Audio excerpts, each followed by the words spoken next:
Povo querido e amado, mais um encontro. Espero que você esteja bem, que a sua casa, a sua família esteja bem.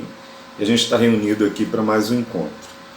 Também tenho ainda recebido feedbacks, de volta e meia alguém fala de alguma coisa que tem visto, que tem sido abençoador, e isso vai motivando a gente a caminhar nessa trajetória.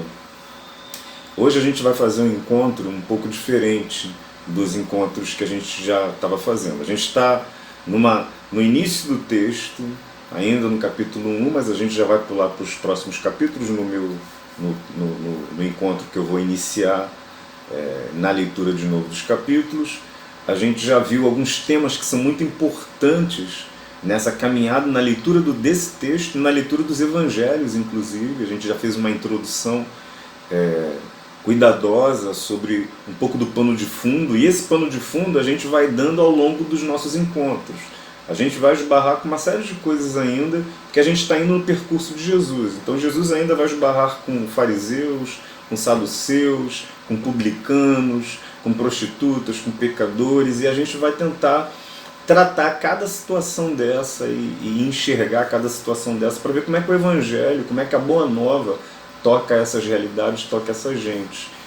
E nesse encontro eu convidei para estar com a gente um querido aqui da igreja, professor também nosso da Escola Bíblica Dominical. Ele dá aula junto, ele deu aula, na verdade, durante alguns anos, junto com uma professora que eu já falei aqui também, a Cristina. Cristina é muito querida, ela dá aula de panorama bíblico, ela tem uma equipe também que de vez em quando caminha com ela. Esse curso de panorama bíblico é importante que você faça quando a gente voltar aqui. O curso está acontecendo agora, mas quando a gente estiver presencial, você é convidado a estar aqui realizando o curso e uma série de outros cursos que a igreja vai apresentando. Eu ainda vou fazer uma apresentação um pouco mais cuidadosa só desses oferecimentos para você. Então Antônio trabalhou com a gente no panorama bíblico, e dentro do panorama bíblico ele se identifica muito com a questão do Antigo Testamento e com a cultura judaica, porque ele é um judeu convertido. Ele passou por esse processo de conversão, então ele tem todas as referências da cultura familiar, e a novidade que chegou na vida dele é a compreensão, a nova compreensão que ele teve de Cristo a partir da leitura do Novo Testamento, a partir da leitura dessas escrituras. Então o Antônio, nas aulas, ele faz uma apresentação sobre a sua conversão, ele fala sobre a sua conversão, e ele fala algumas questões sobre cultura judaica. E eu já estive presente nessas aulas. Elas são muito enriquecedoras, porque quando você pega todos aqueles elementos e vai ler de novo o texto do Novo Testamento, esse texto se torna mais claro na sua compreensão.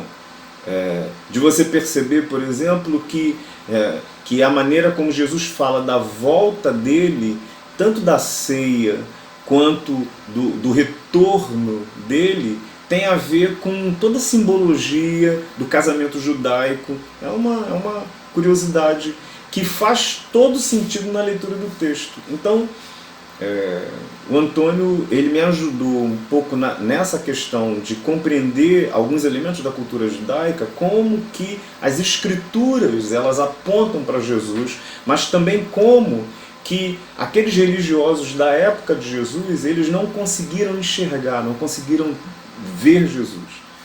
Então eu convidei o Antônio para estar com a gente aqui e falar um pouquinho sobre isso. Então essa aula hoje vai ser dividida em duas partes.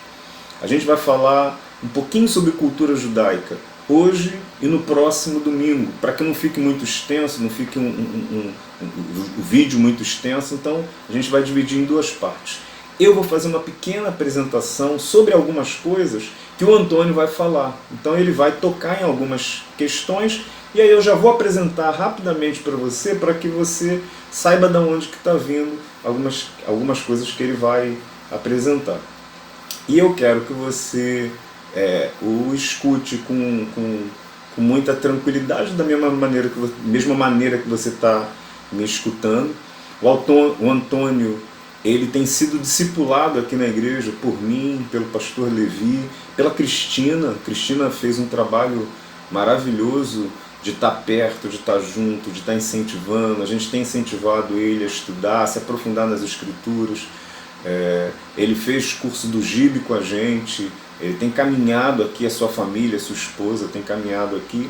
E a ideia é exatamente essa. Cada pessoa que chega nessa comunidade tem alguma coisa para contribuir, pode de alguma forma trabalhar para o Senhor. A gente quer que trabalhe com seus dons, com seu chamado, e a gente vai crescendo todo mundo junto nesse trabalho de um ministrar ao outro e de um ajudar o outro nesse sentido. Então Antônio é um filho nosso que a gente está caminhando e muito convicto da sua fé em Jesus, e traz uma riqueza enorme da cultura familiar que pode nos ajudar na leitura do texto bíblico. E a leitura do texto bíblico é exatamente aquilo que a gente quer fazer, aquilo que eu quero te desafiar sempre, de ler o texto e de compreender os desafios do texto para cada um de nós.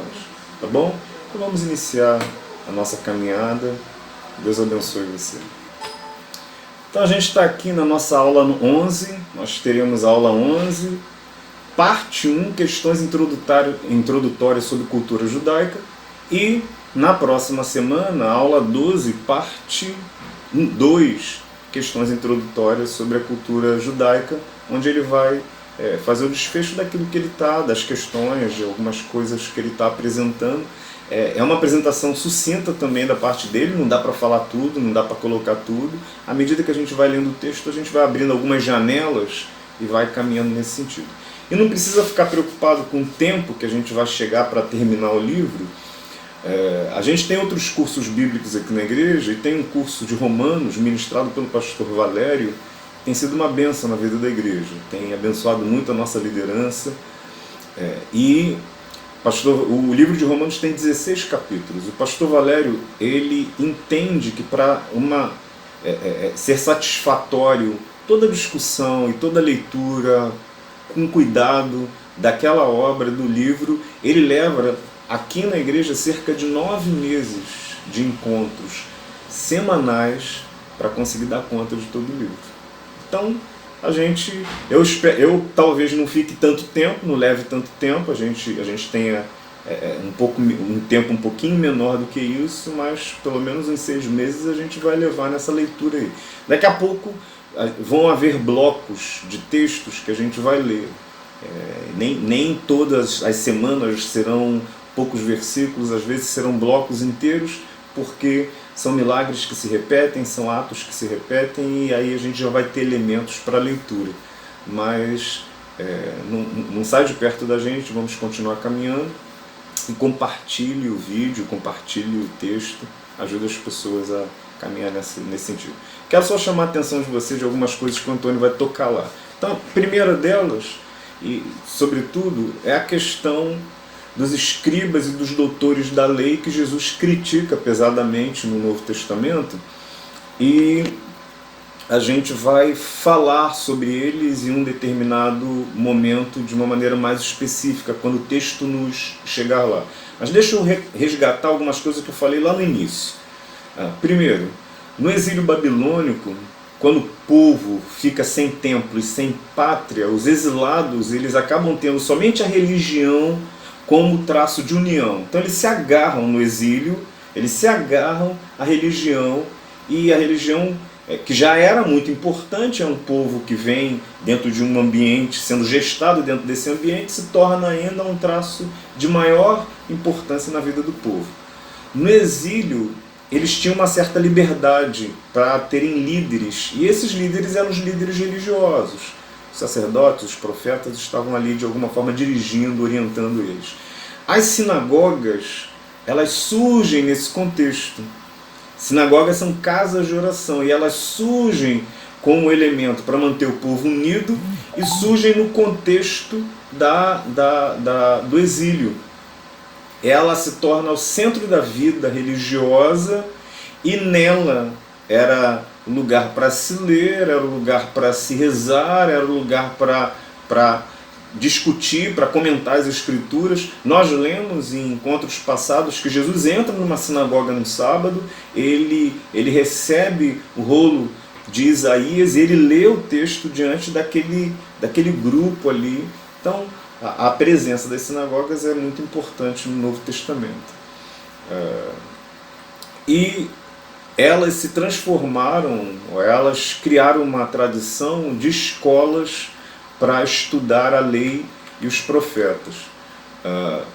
Então o fato deles terem ficado muito tempo sem pátria, sem Estado, sem templo, fez com que os judeus passassem a centrar a sua religião na pura prática escrupulosa da lei que eles estudavam. E aí dessa prática escrupulosa da lei nasceu um desvio que supervalorizou a letra em detrimento do significado, em detrimento do espírito da lei, em detrimento do entendimento, da interpretação da lei. Supervalorizou a letra. É esse o grande embate que Jesus tem no Novo Testamento com os religiosos. E a gente vai olhar isso de diversas maneiras, porque Jesus vai passar e vai nos caminhar nessa percepção. Inclusive, é isso que a Bíblia critica quando ela diz que, quando Paulo, por exemplo, vai dizer que a letra mata, mas o espírito vivifica. Ele estava falando dessa supervalorização que aconteceu. Então, até o cativeiro da Babilônia, os próprios sacerdotes, eles eram os guardiões da Torá. O Antônio vai falar bastante sobre Torá. A lei de Moisés, que é o Pentateuco. Eu já vou explicar isso melhor. Depois do exílio, começaram a ganhar mais autoridade e importância mestres, explicadores e guardiões da lei, os chamados sábios, os escribas, que vão organizar a tradição dos religiosos que desembocam no Novo Testamento. Então, quando a gente fala de escribas, de doutores da lei, de fariseus, depois a gente vai explicar isso, diferença de fariseu e saduceu, a gente não vai explicar nessa aula, nem o Antônio vai explicar, eu vou explicar quando entrar no texto. Mas essas tradições, elas advêm desse ambiente. Então, o que começou a acontecer é que uma espécie de jurisprudência, e de uma maneira muito simples, não sou da área do direito, mas a jurisprudência ela faz uma análise de um caso prático, real, e aplica aquele entendimento em outros casos. Então, uma espécie de jurisprudência, uma espécie de caminhada prática, de ensino prático, foi surgindo a partir das chamadas tradições dos anciãos, tradição dos antigos. Então essas tradições e costumes, elas foram chamadas de lei oral, ou Torá oral, que aos poucos foi ganhando mais força do que a Torá escrita.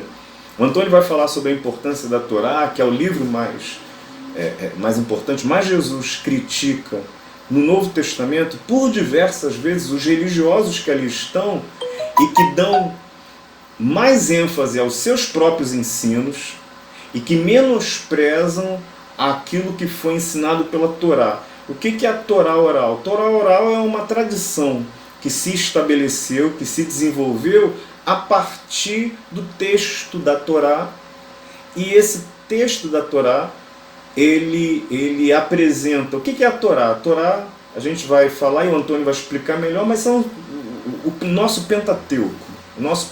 Os 5 primeiros livros da Bíblia, a gente vai falar isso. Essa é a Torá.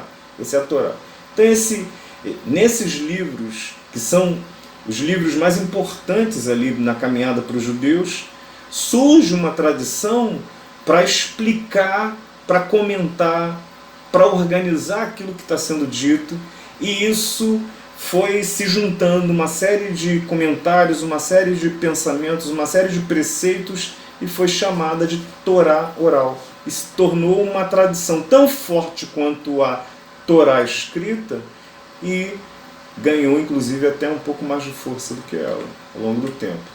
Então os estudiosos da lei, os escribas e os doutores da lei, eles atribuíam a si uma tríplice missão. Então, a primeira coisa, definir e aperfeiçoar os preceitos legais da Torá, a lei escrita. Então, definir e aperfeiçoar os preceitos legais da Torá, a lei escrita. A Torá diz que não pode trabalhar no sábado. E aí eles precisam dizer o que é trabalho, porque a Torá não fala. O que pode fazer e o que não pode fazer. A Torá diz que não pode trabalhar, mas o que pode fazer e o que não pode fazer. Então eles vão criar uma série de casos, uma série de situações, uma série de comentários sobre o que pode fazer, de que maneira pode fazer e o que não pode fazer. E aí a criatividade humana, ela é pródiga nessas questões de inventar muitas coisas e muitos textos, mas é isso que vai acontecer. Segunda coisa, a segunda missão que os escribas eles se arrogavam era de ensinar não apenas a lei escrita, mas também e principalmente a jurisprudência casuística que eles haviam elaborado e que tomou o nome de Torá oral, aquilo que a gente falou. Então, eles não ensinavam somente a lei, mas toda a compreensão que surgiu a partir das suas interpretações e dos seus comentários. Isso era ensinado de maneira extremamente vigorosa dentro da tradição dos escribas, dos doutores da lei. A terceira missão que os escribas e doutores da lei se impuseram e assumiram foi a administração da justiça pela aplicação escrupulosíssima da Mishnayot. E aí eu não tenho a pronúncia correta desses termos, o Antônio tem lá alguma coisa, mas o que é isso daí? Então eu fiz um pequeno glossário para a gente olhar de onde que vem. Então esse Mishnayot que eu falei, ele vem de Mishnah. E aí isso daí é uma nota tirada da Wikipedia. Então a Mishnah, também conhecida como Mishnah, o hebraico e tal, significa repetir, repetição, estudar e revisar. Então Mishnah significa isso. E é uma das principais obras do judaísmo rabínico. O Antônio vai apresentar isso. E a primeira grande redação na forma escrita da tradição oral judaica, chamada Torá oral. Então a Torá oral, em um determinado momento, não pôde mais ser passada oralmente, de geração em geração, através da repetição sistemática, mnemônica, organizada. Então ela foi escrita. E esses escritos deram lugar a um livro importante que acompanhou todo o judaísmo rabínico e toda a orientação de ensino. Muitas das perspectivas que Jesus coloca no texto e que ele vai contra, ele está indo contra esse tipo de ensino, esse tipo de compreensão que em determinados momentos contrariou a vontade da Torá. Então, outro termo que o Antônio vai chamar a atenção, ele fala do Talmud. Então, o que é o Talmud? De uma maneira muito simples, é uma coletânea de livros sagrados dos judeus, um registro das discussões rabínicas que pertencem à lei, à ética, aos costumes e à história do judaísmo. É um texto central do judaísmo rabínico. O Talmud tem dois componentes, a Mishnah, a gente já falou, primeiro compêndio escrito da lei oral, e a Gemara, uma discussão da Mishnah e dos escritos tanaíticos, que frequentemente abordam outros tópicos. E aí ele vai falar um pouquinho mais sobre o Talmud de Jerusalém, Talmud babilônico. Então, enquanto a lei oral não foi codificada e redigida, o método utilizado pelos escribas para transmiti-la foi a memorização e a repetição. A gente falou sobre isso. Repetir e ensinar são palavras equivalentes na língua rabínica. Os discípulos dos mestres, dos rabis, tinham a obrigação de decorar a Torá oral, assim como as soluções legais adotadas pelos antigos, sem nada alterar do que fora concebido. O discípulo, por isso, era obrigado a expressar-se usando sempre as mesmas palavras de seu mestre. Desse ensino mnemônico e repetitivo é que proveio a palavra Mishnah, que significa repetição. Os mandamentos dessa tradição oral dos antigos eram chamados Mishnayot. Okay? E essas informações estão aqui, o endereço dessas informações. Deixa eu ainda falar Então, um pouquinho só para explicar dois outros termos e aí terminar essa minha entrada aqui. Então, qual é a diferença entre Torá e Tanakh? Que ele vai também falar Tanakh e Torá. Qual é a diferença de um e de outro? O que é a Torá? A Torá é a lei revelada a Moisés no Sinai e ela compreende os 5 primeiros livros da Bíblia. Bereshit, Gênesis, Shemot, Êxodo, Vaikra, Levítico, Bamidbar, Números, Devarim, Deuteronômio. Então, quando se fala de Torá, são esses números. E a Torá judaica é exatamente como o nosso Pentateuco. São os mesmos livros, não muda. E o que é a Tanakh? Ou a Taná? A Tanakh a gente poderia dizer, a Bíblia hebraica é o Antigo Testamento. Exatamente como nós temos, exatamente como o nosso Antigo Testamento. Todos os livros do nosso Antigo Testamento estão na Tanakh, porque a Tanakh é um acrônimo de 3 nomes que significam as 3 partes da Bíblia hebraica. Então a Bíblia hebraica é composta pela Torá, e aí entra o Tá, Nevim, que entra o Na, e Ketuvim, que entra o CH. E que partes são essas então, além da Torá, Nevim e Ketuvim, que compõem a Bíblia hebraica?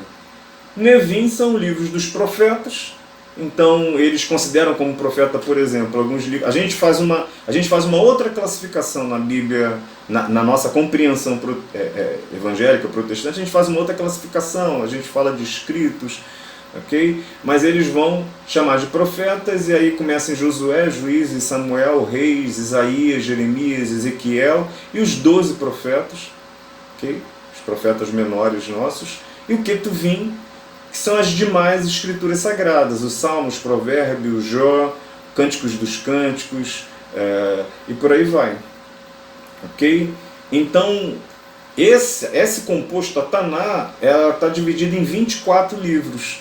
Aí você vai falar, 24 livros é Taná. E o Antigo Testamento são 39 livros. Então como é que pode? Não, são os mesmos livros, só que a divisão dos livros é diferente. Nós temos 1ª e 2ª Samuel, por exemplo. Então, os nossos livros foram sofrendo determinadas divisões, e Antônio, inclusive, explica um pouco sobre isso, que acontece na tradução da Septuaginta, e ele vai falar rapidamente sobre isso. E eles não, mas é o Antigo Testamento judaico, é o mesmo Antigo Testamento nosso. Por isso que o grande desafio que nós temos na compreensão do Novo Testamento é ler o Antigo Testamento com os olhos, com os óculos de Cristo. Porque nós não somos judeus, ainda que respeitemos a cultura judaica e todo o legado que traz para nós. Somente o Antigo Testamento aponta, mas para quem? Para Cristo. Somente o Antigo Testamento não nos daria todos os elementos para que a fé cristã tivesse toda a sua fundamentação. Precisávamos da plena revelação de Deus em Cristo Jesus. E uma última coisa que eu quero também te chamar a atenção é que a cultura judaica, a religião judaica, como diversas outras religiões, ela tem um sentido, e eu vou chamar a atenção disso quando a gente estiver lendo de novo o texto, ela tem um sentido muito exterior. Ela é muito visual, muito simbólica e muito exterior. O judeu, quando está triste, ele, no Antigo Testamento, ele se rasga quando ele passa por um sofrimento grande, ele demonstra esse sentimento, saco e cinza, joga sobre a cabeça. É muito visível, é muito visual, é muito externa. E o que o Novo Testamento vai fazer? O Novo Testamento desloca essa externalidade para o interno, vai falar do coração, vai falar das coisas mais internas e mais profundas. E isso vai mudar bastante aquilo que o Antigo Testamento fala. O Antigo Testamento, essa fé demonstrável, o selo, o símbolo, por exemplo, é a circuncisão. E a circuncisão, ela é externa, ela é visível. Aí o Novo Testamento fala de uma outra circuncisão, da circuncisão do coração, que não rasga a carne externa, mas que atinge a compreensão, a consciência, o ser todo da pessoa. Inclusive, a circuncisão que é externa só poderia ser uma marca masculina. E a circuncisão do Novo Testamento é uma marca de todo ser humano que aceitou a Jesus. Então essas diferenças de ênfase, de movimento, são importantes para que a gente compreenda o que é a fé cristã. Esse é o nosso desafio. O que é a fé cristã e como Cristo nos apresenta as boas novas, nos apresenta o Evangelho. Tá bom? Deus abençoe, fique com o Antônio. Esse primeiro encontro é um pouco mais longo, eu tive que fazer essa introdução. Segundo encontro, na próxima semana, um pouquinho menor. Deus te abençoe, querido.